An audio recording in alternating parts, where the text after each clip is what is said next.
नमस्कार, आप देख रहे हैं पब्लिक टाइम्स और मैं हूं सुमंत कुमार। चलिए जानते हैं गोपालगंज की खास खबर। गोपालगंज शहर के हजियापुर वार्ड नंबर 26 में बुधवार की रात एक बड़ी चोरी की वारदात सामने आई है, जिसके बाद पूरे इलाके में दहशत फैल गई है। अज्ञात चोरों ने सुनसान पड़े घर का ताला तोड़कर लगभग 12 लाख रुपए की संपत्ति चोरी कर ली। घटना की सूचना मिलते ही नगर थाना पुलिस मौके पर पहुंची और जांच शुरू कर दी। पीड़ित चंदा खातून ने बताया कि पूरा परिवार एक शादी समारोह में गया हुआ था।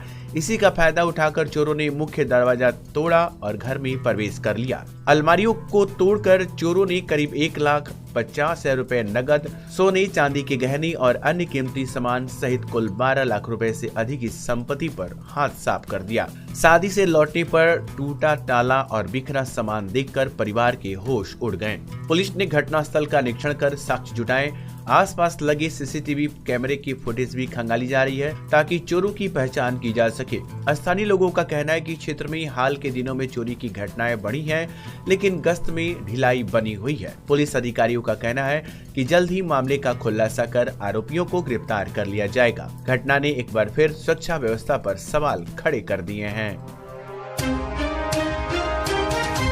जिले के थावे थाना क्षेत्र में एक दिल दहला देने वाली घटना सामने आई है। नारायणपुर नहर से पुलिस ने 3 वर्षीय बच्ची का शव बरामद किया है, जिससे पूरे क्षेत्र में सनसनी फैल गई है। मृतका की पहचान मीरगंज थाना क्षेत्र के बड़का गांव निवासी अरविंद राम की बेटी कीर्ति कुमारी के रूप में हुई है। बच्ची की गुमशुदगी की रिपोर्ट 21 नवंबर को ही दर्ज कराई गई थी। जानकारी के अनुसार कीर्ति 21 नवंबर को घर के पास अचानक लापता हो गई थी।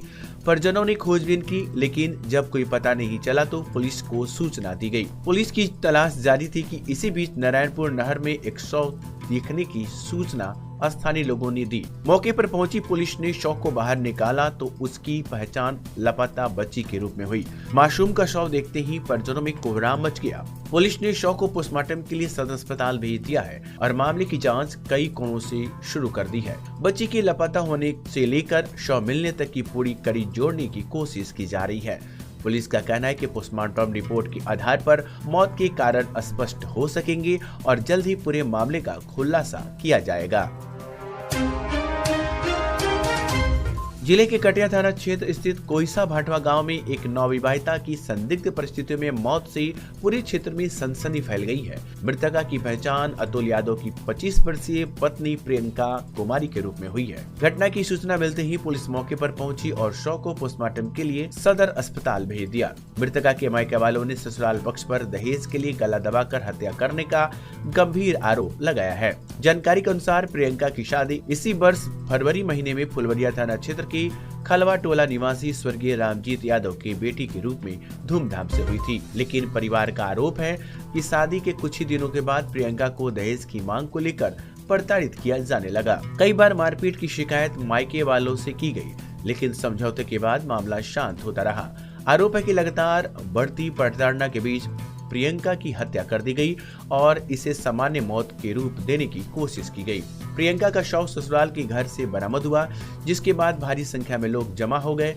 घटना के बाद ससुराल पक्ष के कई लोग घर छोड़कर फरार बताए जा रहे हैं। पुलिस ने दहेज हत्या का मामला दर्ज कर जांच शुरू कर दी है और फरार आरोपियों की गिरफ्तारी के लिए छापेमारी जारी है। गोपालगंज के नगर थाना क्षेत्र स्थित मानिकपुर गांव में मंगलवार को भूमि विवाद को लेकर 2 पक्षों के बीच भिड़ंत ने पूरे गांव में तनाव का माहौल पैदा कर दिया। मामूली कहासुनी देखते ही देखते हिंसक झड़प में बदल गई, जिसमें दोनों तरफ से लाठी डंडे चले और जमकर मारपीट हुई। अचानक भड़के इस विवाद से पूरे इलाके में अफरा तफरी मच गई। घटना में नवेल सिंह, राहुल सिंह, मनीषा देवी सहित एक अन्य व्यक्ति गंभीर रूप से घायल हो गए। स्थानीय लोगों ने किसी तरह बीच बचाव करते हुए सभी घायलों को सदर अस्पताल पहुंचाया, जहां चिकित्सक उनकी स्थिति पर लगातार नजर रखे हुए हैं। डॉक्टरों के अनुसार घायलों के शरीर पर कई जगह चोट आई, हालांकि फिलहाल सभी की हालत स्थिर है। मारपीट की सूचना मिलते ही नगर थाना पुलिस मौके पर पहुंची और घटना स्थल का निरीक्षण किया। दोनों पक्षों के बयान दर्ज किए गए और पुलिस ने कई महत्वपूर्ण साक्ष्य जुटाए। थाना अध्यक्ष का कहना है कि भूमि विवाद काफी समय से चला आ रहा था और मंगलवार को छोटे से विवाद ने हिंसक रूप ले लिया। पुलिस ने बताया कि दोनों पक्षों से लिखित आवेदन मिलते ही आगे की कानूनी कार्रवाई शुरू की जाएगी। गांव में शांति व्यवस्था बनाए रखने के लिए एहतियातन अतिरिक्त गश्त बढ़ा दी गई है ताकि किसी भी तरह की पुनः तनावपूर्ण स्थिति न बने।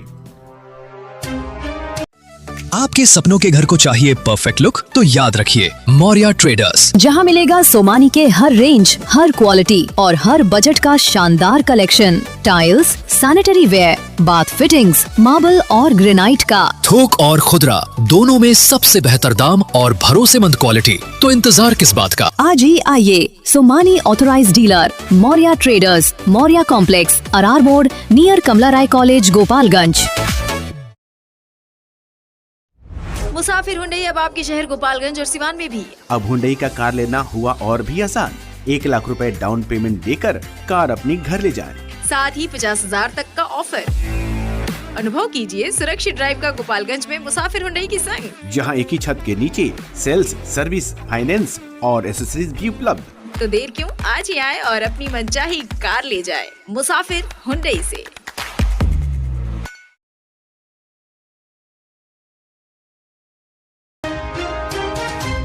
गोपालगंज के सिद्धवलिया थाना क्षेत्र स्थित बरहीमा टोल प्लाजा के पास मंगलवार की सुबह NH 27 पर 2 ट्रकों की जोरदार टक्कर में एक चालक की दर्दनाक मौत हो गई। तेज रफ्तार में ओवरटेक करने की कोशिश के दौरान हुए इस मामले ने पूरे क्षेत्र में अफरा तफरी मचा दी है। टक्कर इतनी भीषण थी कि एक ट्रक का अगला हिस्सा पूरी तरह से क्षतिग्रस्त हो गया और चालक केबिन में ही फंस गया। जानकारी के अनुसार ओवरटेक कर रहे ट्रक आगे चल रहे दूसरे ट्रक में तेज रफ्तार से जा भिड़ा। स्थानीय लोगों ने तुरंत पुलिस को सूचना दी, लेकिन जब तक चालक को बाहर निकाला जाता उसकी मौके पर ही मौत हो चुकी थी। मृतक की पहचान पंजाब के मोगा जिले निवासी बलजीत सिंह के रूप में हुई है। घटना की सूचना मिलते ही अन्य ट्रक चालक भी मौके पर पहुंचे और पुलिस की सहायता की। हादसे के बाद कुछ देर तक NH 27 पर आवागमन बाधित रहा। पुलिस ने दोनों ट्रकों को सड़क किनारे लगवाकर यातायात सुचारू कराया और वाहनों को जब्त कर लिया। साथ ही मृतक के परिजनों को सूचना भेजने की प्रक्रिया शुरू कर दी गई है। नगर थाना क्षेत्र की सदिल्लापुर मठिया में शादी समारोह के दौरान डीजे पर डांस करते समय फायरिंग की घटना सामने आई। जानकारी के अनुसार सुजीत गिरी और संजय साहनी बारी बारी से कट्टा से फायर कर रहे थे। इसी दौरान सुजीत गिरी द्वारा की गई फायरिंग में सुनील राम के पेट में गोली लग गई। गंभीर रूप से घायल सुनील राम को सदर अस्पताल में ले जाया गया, जहां से बेहतर इलाज के लिए गोरखपुर रेफर कर दिया गया। मामले में नगर थाना कांड संख्या 866/25 के तहत आर्म्स एक्ट सहित संबंधित धाराओं में FIR दर्ज कर जांच शुरू कर दी गई है। वर्तमान में क्षेत्र की स्थिति सामान्य है। जिले के बैकुंठपुर थाना क्षेत्र में देर रात हुई दर्दनाक सड़क हादसे ने एक खुशी भरे शादी समारोह को मातम में बदल दिया। रामजानकी पथ स्थित मड़वा गांव के पास एक तेज रफ्तार ट्रक ने सिवान के बसंतपुर थाना क्षेत्र के मठिया गांव निवासी 40 वर्षीय सतन महतो को कुचल दिया, जिससे उसकी मौके पर ही मौत हो गई। सतन अपनी साली की शादी में शामिल होने आए थे। जानकारी के अनुसार मदन महतो की बेटी की शादी मड़वा गाँव में चल रही थी। समारोह के बीच सतन महतो बारातियों के लिए नाश्ता कराने बाहर गए थे। नाश्ता करा वापस लौटते समय वे सड़क पार कर रहे थे कि तेज रफ्तार ट्रक ने उन्हें जोरदार टक्कर मार दी। घटना इतनी भयावह थी कि मौके पर ही उनकी मृत्यु हो गई। उस दुर्घटना के बाद मृतक के परिजनों और ग्रामीणों में भारी आक्रोश फैल गया। गुस्साए लोगों ने मड़वा के पास NH को जाम कर दिया और तेज गति से दौड़ाने वाले वाहनों पर रोक लगाने की मांग की। सूचना पर बैकुंठपुर थाना अध्यक्ष सुभाष कुमार पुलिस बल के साथ मौके पर पहुंचे और प्रदर्शन शांत कराया। काफी प्रयास के बाद सड़क का जाम हटाया गया और यातायात बहाल हुआ। हथुआ की गोपाल मंदिर में मंगलवार को दर्जनों समर्थक एकत्र हुए और कुचायकोट विधायक अमरिंदर पांडे के भतीजे मुकेश पांडे के शीघ्र स्वस्थ होने की कामना की। बताया जाता है कि 6 नवंबर को मुकेश पांडे की तबीयत अचानक बिगड़ गई थी। प्रारंभिक उपचार के लिए उन्हें गोरखपुर के एक निजी अस्पताल में भर्ती कराया गया, जहां से बेहतर इलाज हेतु कुछ दिन पहले दिल्ली के मेदांत अस्पताल रेफर किया गया। मंदिर में समर्थकों ने हाथों में उनका फोटो लेकर विशेष प्रार्थना की। सभी ने भगवान से उनके पूर्ण स्वास्थ्य लाभ की कामना की।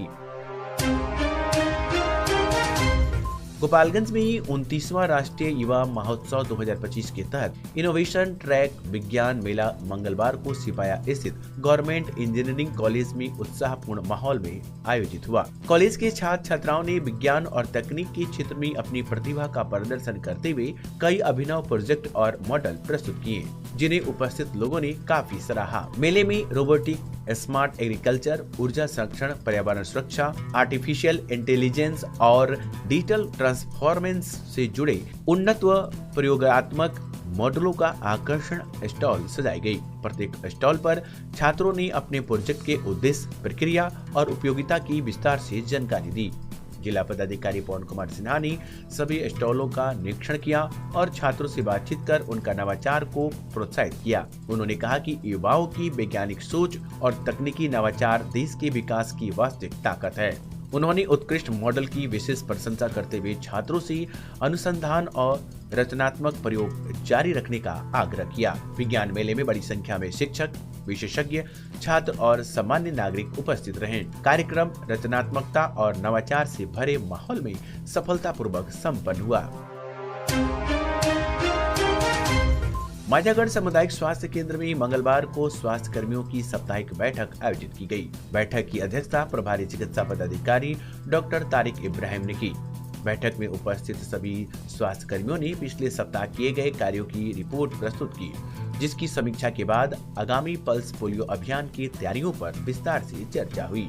14 से 18 दिसंबर तक चलने वाले 5 दिवसीय पल्स पोलियो अभियान को सफल बनाने के लिए स्वास्थ्य कर्मियों को 1 दिवसीय प्रशिक्षण भी दिया गया। प्रशिक्षण में विशेष रूप से निर्देशित किया गया कि पिछले चक्र के बाद जन्म लेने वाले सभी नवजात शिशुओं को पोलियो की खुराक से वंचित रहने दिया जाए। बैठक में डॉक्टर संतोष कुमार, CHO सूरज कुमार, स्वास्थ्य प्रबंधक सिद्धार्थ कुमार, आशा प्रबंधक सुनील कुमार, ENM पार्वती कुमारी, स्वाति प्रिया, रीना कुमारी, अंजलि कुमारी, श्वेता कुमारी, गीता कुमारी, पूनम कुमारी और आभा कुमारी सहित 2 दर्जन से अधिक स्वास्थ्य कर्मी मौजूद थे।